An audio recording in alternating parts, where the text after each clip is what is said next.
Welcome back to TarHeelIllustrated.com. And if you're watching on our YouTube channel, Tar Heel Illustrated, I'm THI staff writer Jacob Turner. And joining me tonight for this podcast, THI publisher Andrew Jones and our director of basketball recruiting. And he's also a basketball analyst for us, David Sisk, guys. And we're here to talk on another episode, or another edition, I should say, of the UNC basketball season preview podcast. We're here tonight to talk about the 6 freshmen coming into Carolina. And also we're going to throw Anthony Harris into that mix, because obviously after suffering his season-ending injury last year, he is technically a redshirt freshman this year. So we're going to loop him into that category as well. Let's go ahead and start with Anthony Harris. AJ, I'm going to start with you on this one. He was a guy that got injured in high school, injured one knee, came in, was still recovering from a knee injury as a true freshman, and then he gets injured in that Yale game. He hurts the other knee. But, before that, we were talking about a little bit off camera before we came on here. He was a guy against UCLA that really willed them to victory and made a big impact, and also was playing a really significant role in that Yale game before he went down. So he was a guy that when he got hurt, you could kind of see how much it affected the team. But it was really unfortunate for Carolina as well that he got hurt, because I think it really summed up the year Carolina really ended up having him. Everything just went wrong for them. His first game last year was when they played at Virginia. Yeah, I remember that one. Yeah, both he and Francis. We weren't sure they would even play that soon, especially Francis. But I remember him getting thrown in, yeah. He gave them – they needed energy. Yeah. And he gave them energy. And the next game, I believe, was Wofford a week later, and Cole Anthony was out, and they were just – they were caroming off of the walls, basically, trying to figure things out. Performance. And he gave them some really good minutes at Gonzaga in a stretch. And then you're right, the UCLA game in Las Vegas, they don't win that game without Anthony Harris. And he did a lot of stuff for them on the offensive end, on the defensive end. The thing that I really enjoyed about what he was able to do for that team was just gave him energy, gave him life. It's like sometimes, when you're just kind of going along and then there's this other guy. It's like Rudy. Dial it down some. You're making us all look bad. He just went at a different level. I'm not saying he played harder than the other guys. It's just the way that he plays. And I think the other guys respond to that. He played very well against Yale before the injury, which was devastating for these guys because it was another injury that they were having to deal with. And he didn't play again, so he obviously got the year back. But when he's healthy, and he's not fully ready to go yet, I do think he could be a factor. He may be situational. He may be a guy that doesn't really start getting decent playing time until the end of December or early January. And I think he has the potential, if a freshman or two are struggling, or if a senior is struggling, to be the guy that Roy turns to more and more and more. Next thing you know, Anthony Harris might be playing 20 minutes a game in February and helping this basketball team. He's got a lot of things he does well. If those knees are good, he could help this basketball team for sure.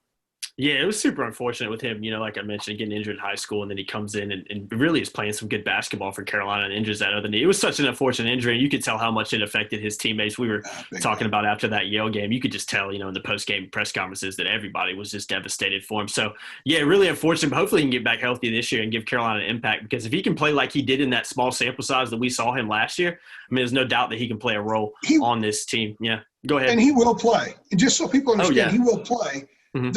There's no need to rush him. He's had back-to-back knee injuries in December. Yeah, you there's can't. There's no need to rush him. Can't. But he will play, and he might play within the next couple of weeks. I don't really know. We haven't had the same access this year because of COVID. It's just thrown a lot of things. It's made things a lot more challenging on our end. But I did talk to Carolina over the weekend at the football game, and he's not too far off. He's going to play at some point, and I think that he'll be an asset.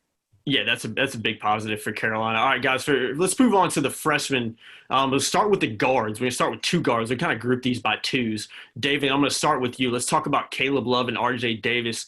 Obviously, those are 2 guys you covered a lot in terms of their high school recruitment. What are your overall thoughts on Caleb Love and RJ Davis? Because I think they're guys that most Carolina fans expect to come in and make an immediate impact for the Tar Heels. They may even be 2 guys that are starting at that 1 and 2 positions. But based on what you've seen from them in high school, what kind of impact do you think they can have during their freshman campaign in Carolina Blue? Well, when I did the freshman breakdown earlier in the fall, I start out with Caleb Love. I went by highest ranked players, and I'm watching it. Just incredible NBA plays that he made with a ball. And my thoughts was, my God, I knew he was good. I didn't know he was that good. And then I watch R.J. Davis 2 weeks later behind it, and I'm going, my God, I didn't know he was that good.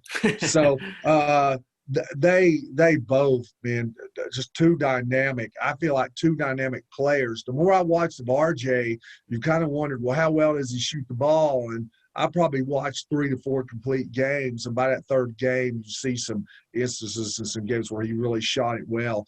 And I'm like, if he shoots like that, he's going to be really good, because it's going to be hard to keep him in front, because he's just so quick, he's so shifty, he's just got the ball on the string. Sometimes with players like him, that really get to the rim as much as he does, I'll give you another New York point guard. Andrew talked about the problems with Cole Anthony last year of not realizing when to pass, when to drive. He was so used to getting to the rim that he made mistakes when he got into the lane. I think that's a thing with New York guards at the time. I covered Isaiah Washington at Minnesota, started the jelly roll thing, and a couple of years back, man, he was supposed to take the Big Ten by storm. And that was the thing that he really struggled with, and ended up transferring back to Iona. I think RJ's got the tools. He's just got to learn and be willing to learn that it's going to be different than high school.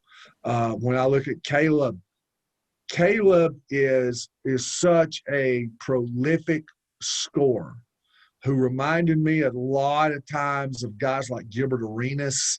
And it's not like, hey, he kind of plays in that style. I mean, he played like Gilbert Arenas.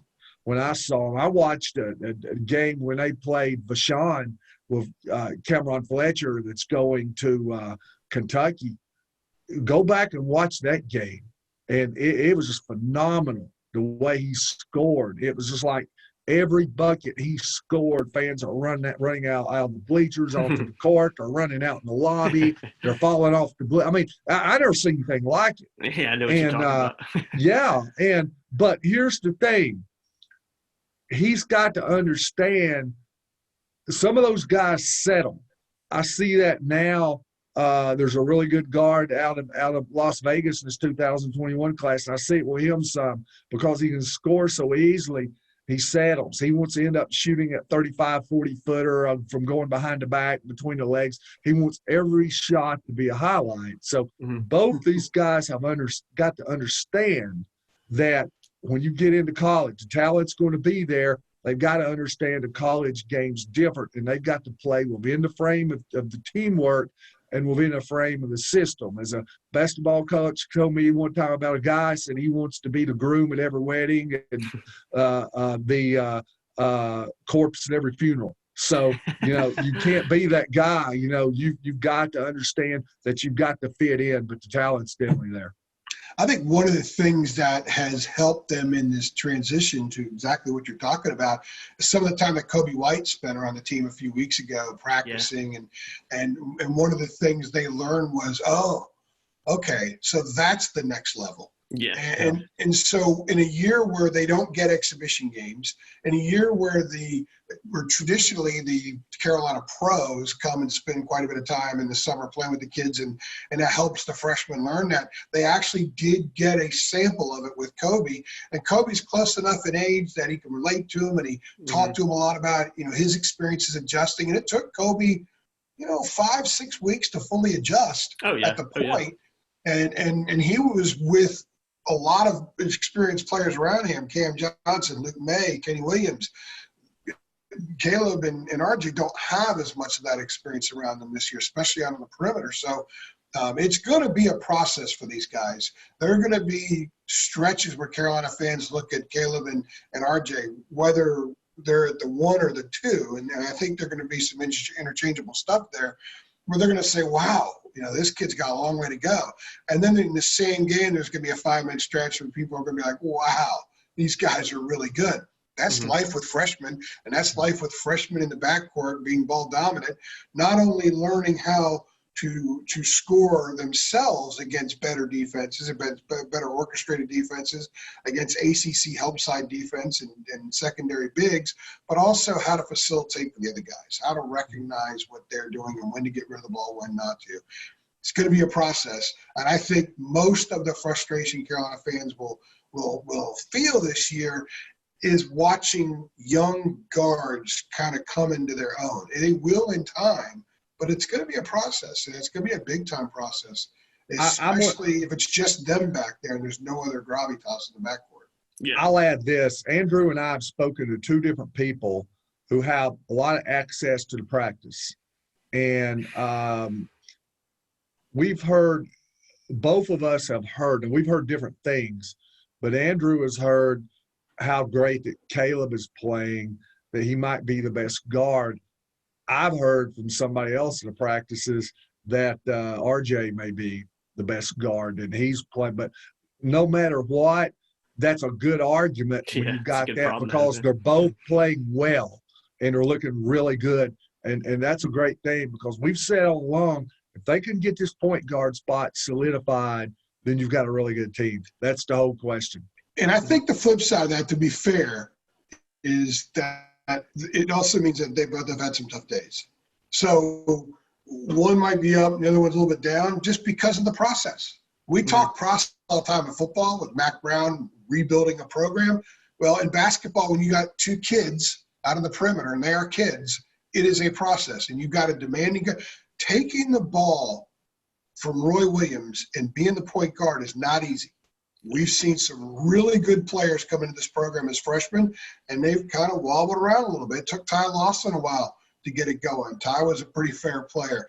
Kendall Marshall didn't start until midway through his freshman year. We saw it took Kobe White a while. And Cole Anthony was in a totally different situation last year, so it's not even applicable to even compare him to the other situations. But so we're going to see that stuff from these guys. But they're so talented. And they're smart kids and they're coachable kids, and they've got talent around them. So when those guys gel and get better, the young guys in the backcourt are as well. So it's going to be fun watching these kids go from where they are November 25th. I love to say, take a snapshot, Jacob. Mm-hmm. Take a snapshot November 25th, and then take one February 25th, and the differences are going to blow you away. Yeah, absolutely. I'm really interested to see who ends up running that point at times. If they're guys that kind of switch back and forth, I think we both kind of expect that to happen. But like you mentioned, AJ, playing point guard for Roy Williams is no easy task. So I think there's definitely going to be some learning curves along the way. Let's move on to the bigs, guys. Day'Ron Sharpe, Walker Kessler, two guys that come in with a lot of hype. I got to see Day'Ron Sharpe play at the John Wall Invitational last year and the year before that. So he was at I forget the high school he went to in North Carolina. He was playing for that high school the first year I saw him, and then he went down to Montverde Academy, which I saw him play last year. And I think I tweeted it out during the event. You can also go watch an ISO I did of him from both of those games on our YouTube channel. Just search the Day'Ron Sharpe ISO. Shameless plugs by Jacob. Yeah, no, man. I got to, man. I worked hard on those. I get my views up on those. But I think I tweeted it during the John Wall last year, but just the leap that I saw him take from that junior to senior season, I think playing at a place like Montverde probably helped him do that, playing with a lot more talented guys. But one of my biggest criticisms his junior year in high school was the motor. I saw him play at the John Wall that year, and I just wasn't really impressed with how he was getting up and down the court. But, man, he looked like a completely different player last season when it came to just his effort, and his skills also got a lot better too. So I think Day'Ron Sharpe's a guy that can come in and make an immediate impact, but I think the same could be said about Walker Kessler. I'm really intrigued to see where these two guys come in and what kind of impact they have, because we all know how talented they are. David, let's start with you. What kind of impact do you think the likes of Day'Ron Sharpe and Walker Kessler are going to have? Because I think it goes without saying that they're definitely going to come in and play from day one. Oh, they're going to be huge. Yeah. When I look at Sharpe, he gives them – it's funny, we were laughing about it last night. Nobody wants to be called a five. They all want to be stretch fours. But, man, Day'Ron Sharpe, if you look up center in encyclopedia, his picture's beside it. Yeah. He's just he's a mammoth. He's strong. He goes at the rim like he's mad at it. Mm-hmm. The thing that I really liked about him is that he's got a go-to move and a counter. So when he gets the ball down on a block, he's got educated feet, good hands, and he knows what he wants to do with it. He's going to make his move, and if he shows it to you, the next time you're going to play for that move, he's going to counter. He's big enough where he can play through you. Really good athleticism. I had not watched him that much till I watched him on tape, and I said the same thing that I said about the two guards. I was really blown away. And then Walker Kessler. I saw Walker play live in Nashville as his junior year, and he didn't have a whole lot around him, and they played a better team, and you could see flashes at times, but he wasn't ready to take that mantle against a really good an athletic high school team, especially when he's got the whole team swarming him. And I thought there were just certain things that he did that he had to settle for because he couldn't expand his game. And then I go back and watch him last year, and once again, a year's work, totally different player, inside, outside game, has got as many go-to moves facing up and with his back to the bucket as I believe I've seen in a high school player. So he's really, I'm looking at the numbers here, he's 7'1", 245, but man, he does things out there 7'1" kid's not supposed to do. Now, you don't get me wrong, you're not going to confuse him with a point guard. He's different than Chet Holmgren.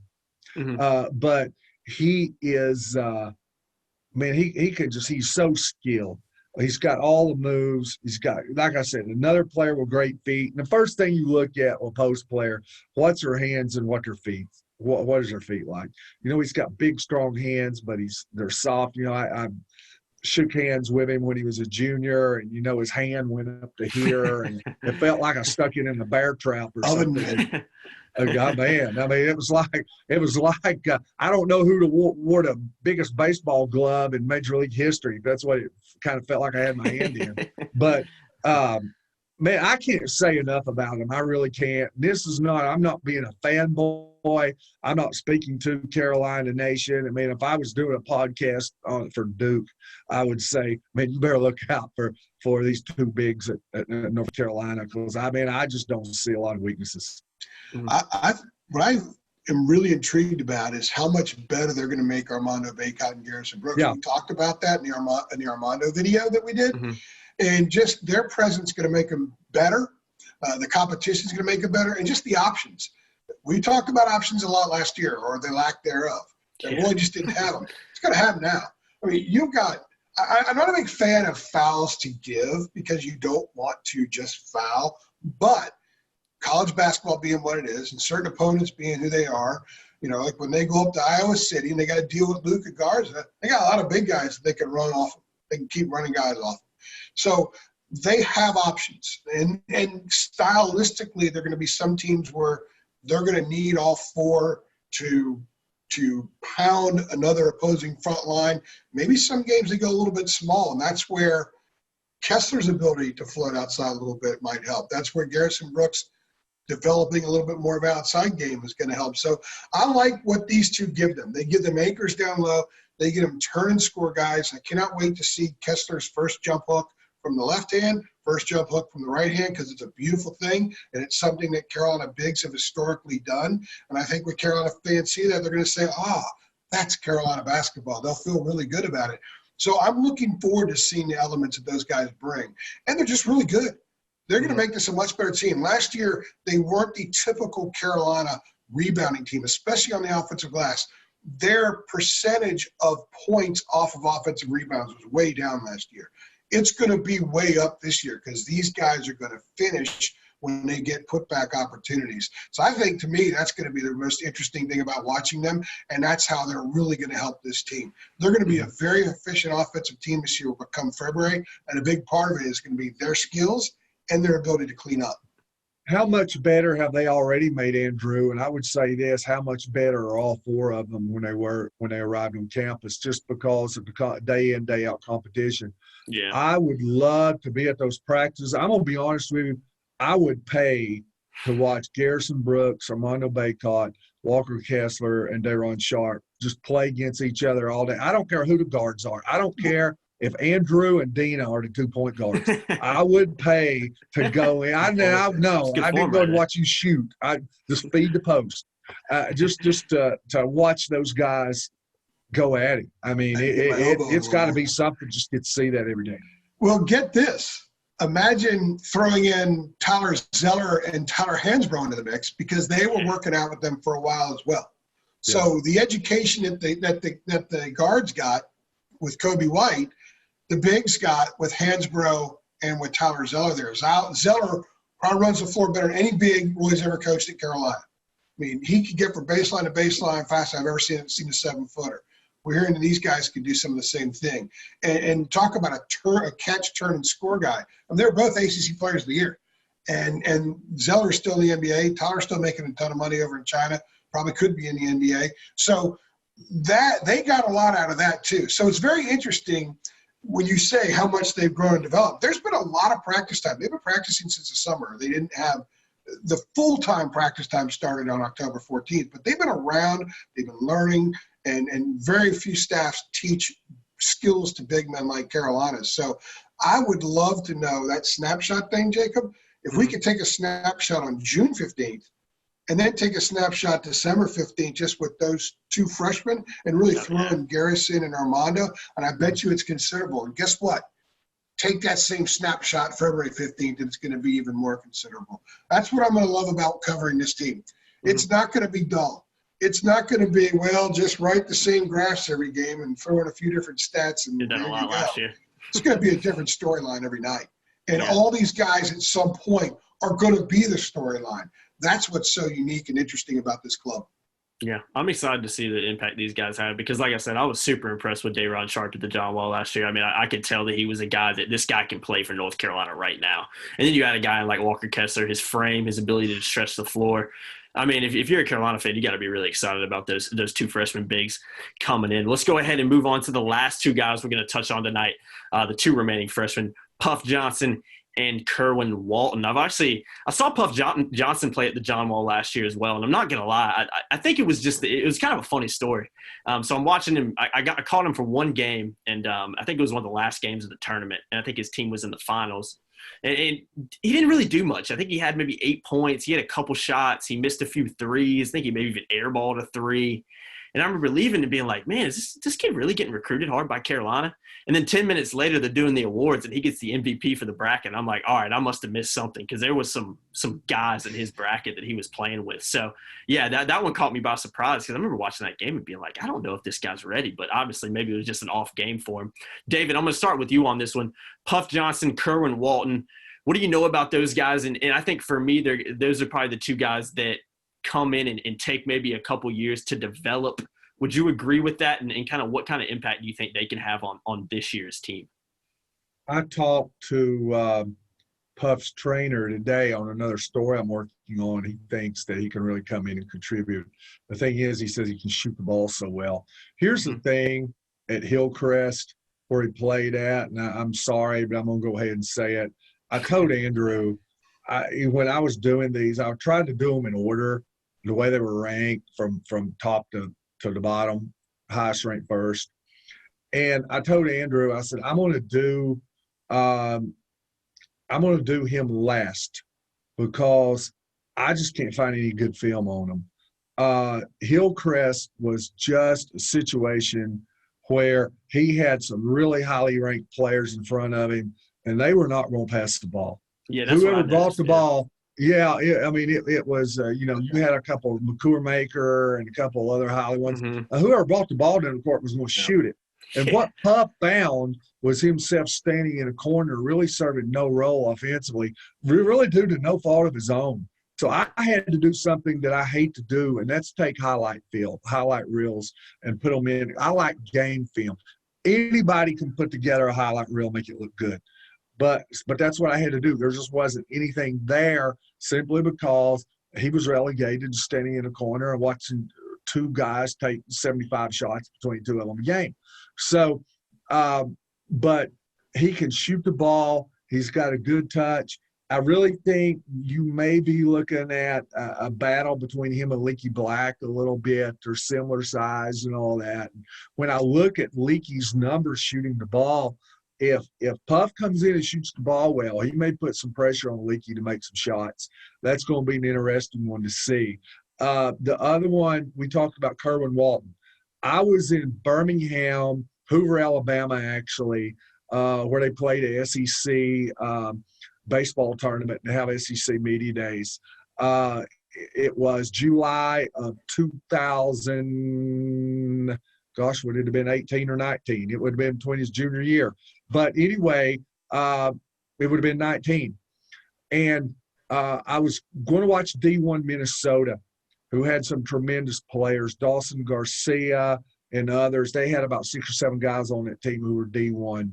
And they were one of the top 2 or 3 teams Adidas had. And so this was the Gauntlet Nationals in Hoover for Adidas. So that morning, Kerwin goes into the game, and he had an offer from Drake, an offer from Denver, an offer from Northern Iowa, an offer from Kansas State, an offer from Minnesota. That was it. He had 5 offers. 3 of them were non-mid-majors. He put on the greatest shooting display I've ever seen. He made 10 threes. I don't think he ever touched the rim. And word started getting around of these other courts of the show he was putting on the second half. And you got people everywhere. And the crowd's going crazy when he shoots a 30-footer before the ball ever – I mean, the ball – if he shot the ball and showed a shot attempt, the crowd went crazy because they knew it was going in. I mean, that's how hot. It was like you had no doubt. If he would have caught the inbounds pass and threw up a 90-footer, you knew it was going in. So he makes 10 he makes 10 threes. So I go after the game, I'm interviewing some of those players. Ben Carlson going to Stanford, Darson Garcia going to Marquette, really good players. Hurt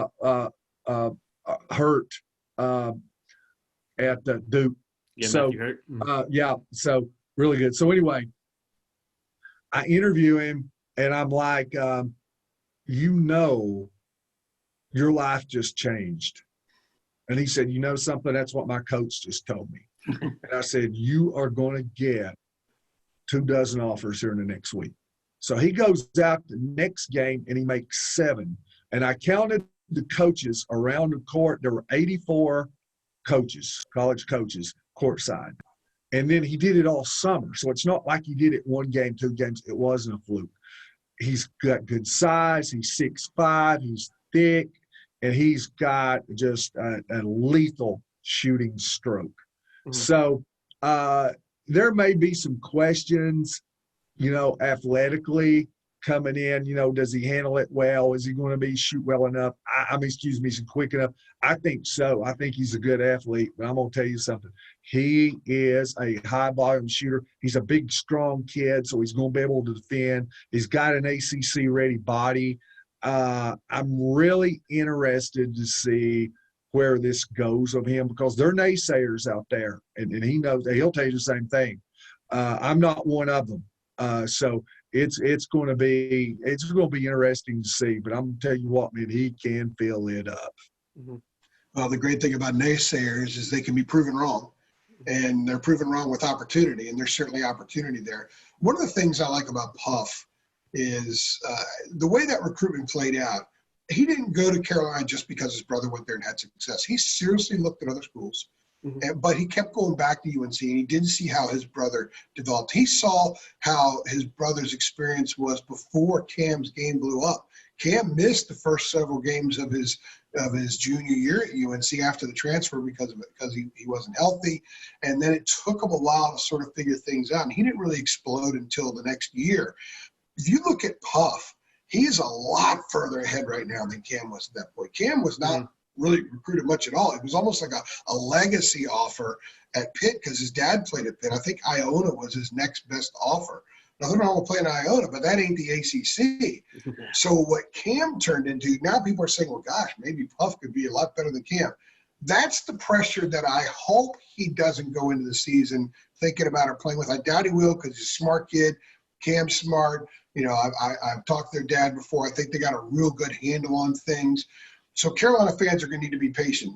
He's got maybe more natural raw talent than people saw in Cam at the same stage, but he's still going to take some time. I don't know if he's going to push Leaky, David. Roy loves all the different things Leaky can do, and we don't know what a healthy Leaky Black looks like.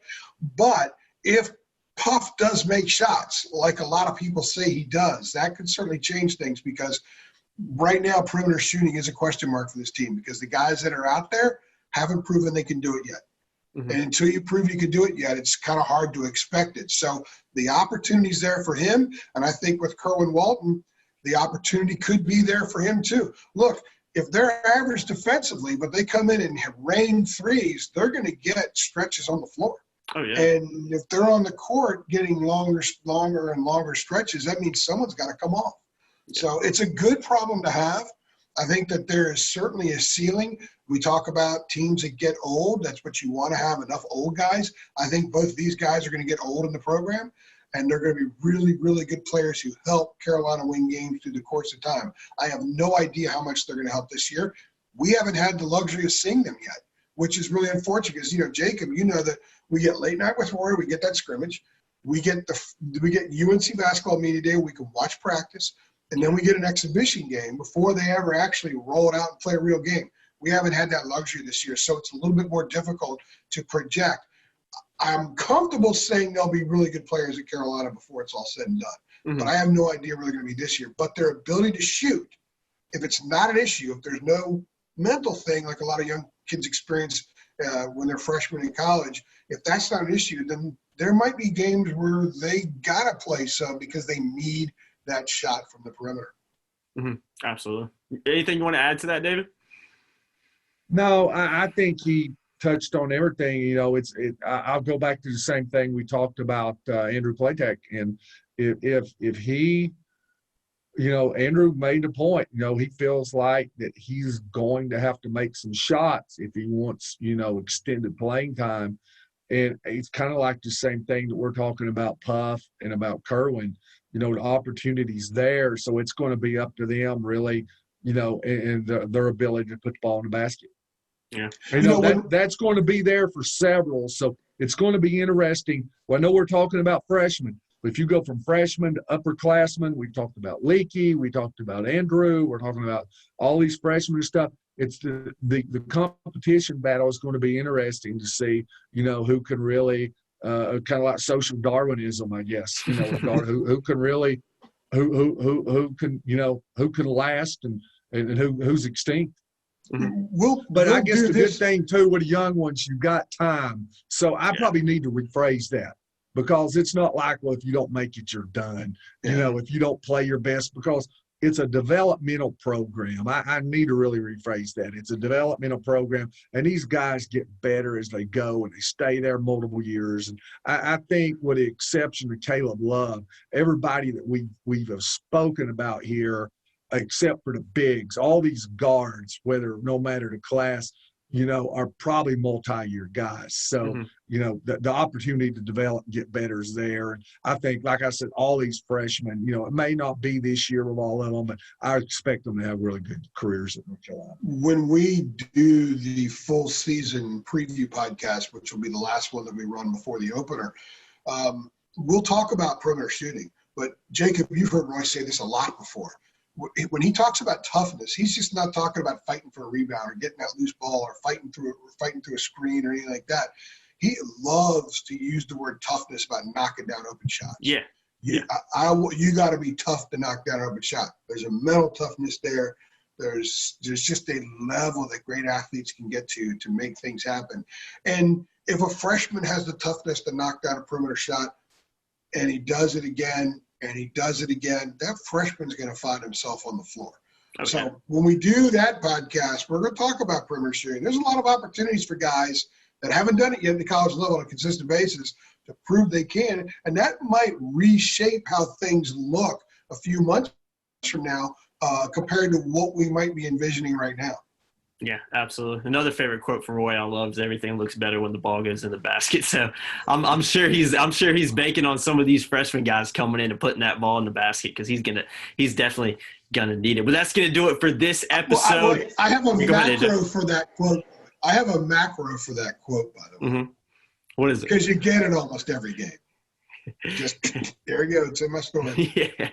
I know, man. It's awesome. I love that quote, man. And it's so true too. I mean, if you can't shoot the ball in basketball, you're not going to last very long. So yeah, that's going to do it for this episode of the UNC basketball preseason podcast. Talk about all 6 freshmen and also threw Anthony Harris into the mix, guys. Really appreciate it, Dave. Really appreciate it, AJ. As always, guys, Thanks. Be sure to like this video. Be sure to share it and be sure to subscribe down below.